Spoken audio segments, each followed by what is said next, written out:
ஓம் ஸ்ரீ மதுரசாமி சித்தர் ஜீவசமாதி மடாலயத்தில் மாத சதய நட்சத்திர விழா நடைபெறுகிறது.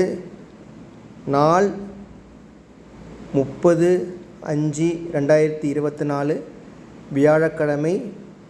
சிறப்பு பூஜை நடைபெறும் நேரம் 12 மணியிலிருந்து 1 மணிக்குள். பின்னர் அன்னதானம் வழங்கப்படும்.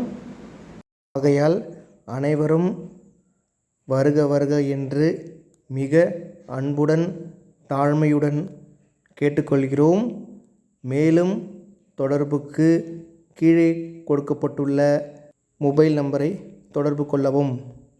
சிவாய நம சிவாய நம சிவாய நம. திருச்சிற்றம்பலம்.